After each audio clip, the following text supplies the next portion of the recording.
a question, Sheikh. I have a neighbor. He's from Syria. He's fluent in Arabic. He used to teach in a college when he was in Syria. He used to teach Arabic. He's not Muslim though. He's Christian. But it is so hard for me to find anyone reliable or with the correct knowledge of Arabic to teach my children Quran. He has offered to teach them Quran, and though I don't see that as a problem because I feel like he is fluent in the language, he will be able to teach them the correct pronunciation and recitation. You know, I'm not sending them there to teach them the deen, but my husband sees that as a bad issue. He sees it as a kafir teaching Sister, the children okay, I Quran. got your It's not question. I got acceptable. your question, Sister Hu. I got your question. When you say that I have a non-Muslim Arabic teacher because he's an Arab and he masters Arabic grammar, nah, sarf, balagha, it's understood that happens, even though there are few of them. But when you say, I would have non-Muslim to teach hadith, I would say that makes no sense. Don't take me wrong. I don't want you to be upset. But do you think that every Muslim in your community, every Arab Muslim knows how to read Quran? Of course not. So what makes somebody different than others? Practice and learning. إنما العلم بالتعلم. I went through years and years and years and years in order to learn Quran. Why? Because I'm Muslim, I'm eager to learn Quran, I know how much thawab, and I've taken this as a profession, mashallah. So how could a non-Muslim person have learned tajweed? And tajweed entails what you just mentioned, the articulation points, the pronunciations of the letters, the characteristics of the letters. I can assure you 100% he has no clue about that.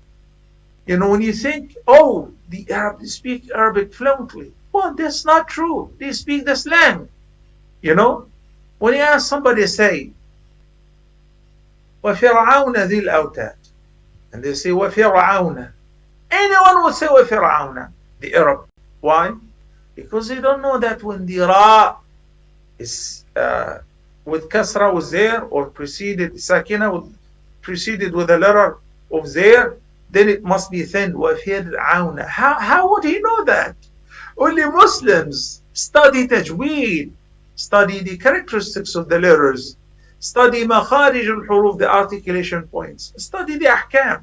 Why on earth would a non-Muslim learn the idgham, the madd, the ikhfa, the iqlab? Why? You know? So, you know, the idea of having a non-Muslim teach your kids Quran is not good. Very simple. I'm trying to find a polite word, but it's not a good idea. If you say that he's good in Arabic, he's good in grammar, and Allah knows best whether he's good or not.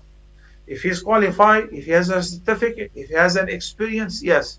But I am a non-Arab. How could I judge whether this guy is a good Arabic teacher or not? Certificates, CV, experience. But the Quran, no way. Not every sheikh in your community, not every sheikh in the USA knows how to recite Quran properly.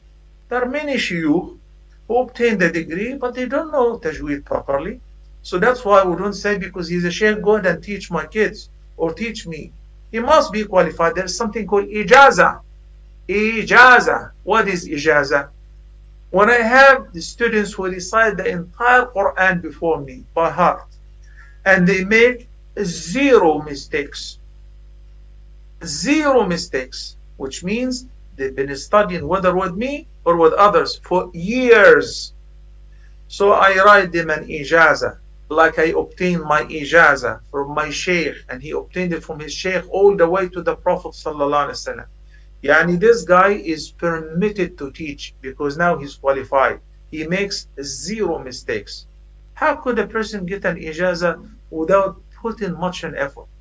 When I graduated from Al-Azhar and I have a degree and then 2 degrees and 3 degrees, and I was going through my ijaza, and when I was teaching at the university, I sat before the sheikh, and it took us several You know, it took us a long time to correct my recitation of Surah Al-Fatiha. إنما العلم بالتعلم. The idea is no good. What you're suggesting, sister.